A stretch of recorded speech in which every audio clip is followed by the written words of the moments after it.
اعوذ باللہ من الشیطان الرجیم بسم اللہ الرحمن الرحیم رب اشرح لی صدری ویسر لی امری واحلل عقدۃ من لسانی یفقہوا قولی۔ اما بعد، میں آپ لوگوں کا اسلامی طریقے سے خیر مقدم کرتی ہوں۔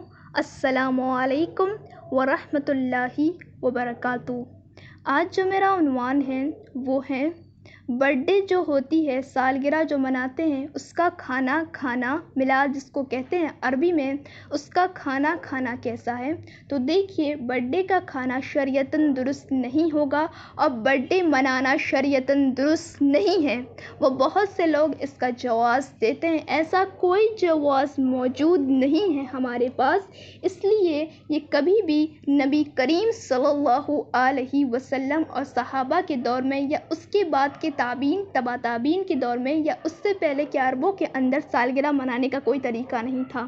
نہ اسلام آنے کے بعد یا اسلام سے پہلے یہ طریقہ نہیں تھا، اور نہ ہی صحابہ کے بعد تابعین، تبع تابعین، محدثین، سلف صالحین کبھی بھی اس کو منایا۔ تو لہٰذا یہ چیز درست نہیں ہے، اس کو منا نہیں سکتے۔ یہ عیسائیوں سے ہے اور عیسائیوں نے یہ رومیوں سے لیا۔ رومن جو تھے اپنے معبود کی سالگرہ مناتے تھے، پیدائش ان سے عیسائیوں نے عیسیٰ علیہ السلام کی لیا، اور ان سے مسلمانوں نے اپنے نبی کا، پھر اپنے بڑوں کا جینتی کی شکل میں، پھر ہر آدمی اپنی سالگرہ مناتا ہے، بچوں کی مناتے ہیں۔ تو سالگرہ کا منانا شرعاً درست نہیں ہے، اس میں کراہت ہے اور یہ عمل درست نہیں ہوگا۔ یہ حرام ہے یا حلال ہے، ہم اس بحث میں نہیں جائیں گے۔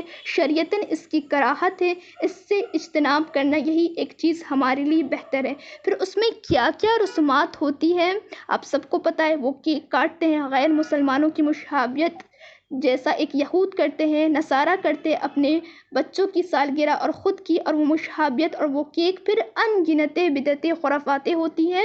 تو لہٰذا میرے نزدیک بہرحال میں یہی کہوں گی، اور علماء کی اکثریت، علماء سلف جمہور علماء یہی رائے ہے، جتنے اہل علم جو عرب، جمہور سے مراد جو عرب کے علماء ہوتے ہیں، سب کی رائے یہ ہے کہ یہ درست نہیں ہے، بلکہ اکثر حرام قرار دیا ہے، اور ہندوستان کے اکثر علماء میں اس کی ممانعت کی ہے، سوائے چند لوگوں نے کہا کہ اس کی کوئی ثبوت نہیں ہے نہ ہونے کا، لہٰذا کر سکتے ہیں، لیکن یہ کسی قوم کی مشابہت میں ہوتا ہے، تو لہٰذا جو جس قوم کی مشابہت اختیار کرے وہ اس میں سے ہے، ہم یہ عمل نہیں کر سکتے ہیں۔ اب کوئی کہے میں پیدا ہوا تو اس دن خوشی میں کیا کروں، اگر مجھے خوشی ہے تو اللہ کا شکر ادا کریں۔ نبی کریم صلی اللہ علیہ وسلم نے حدیث میں فرمایا کہ میں پیر اور جمعرات کو روزہ رکھتا ہوں، اس لیے کہ اللہ نے مجھے پیر کو پیدا کیا، اور اس دن نامہ اعمال بھی انسان کے اوپر جاتے ہیں، اور جمعرات کو بھی نامہ اعمال اللہ کے پاس جاتے ہیں، 2 بار جاتے ہیں ہفتے میں، پیر اور جمعرات، اور اللہ نے مجھے پیر کو پیدا کیا۔ تو پیر کو کیا کرتے تھے؟ سالگرہ نہیں منایا، اپنے ہفتہ منایا، روزہ رکھتے تھے آپ۔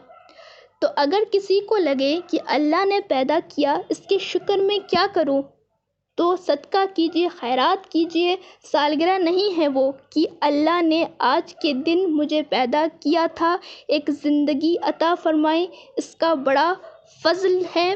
ویسے تو کئی نعمتیں اللہ کی ہیں، اگر اس کو یاد کریں تو سالگرہ تو بہت چھوٹی ہے، پیدا ہونا تو چھوٹا ہے، والدین دیے ان کا شکر ہے، تو ہر چیز کو منانا ممکن نہیں ہے۔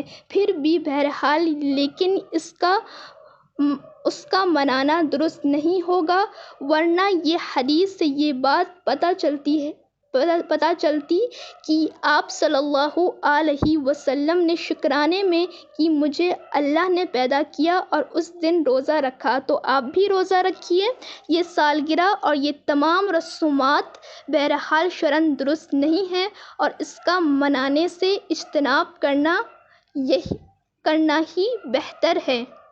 جزاک اللہ خیر۔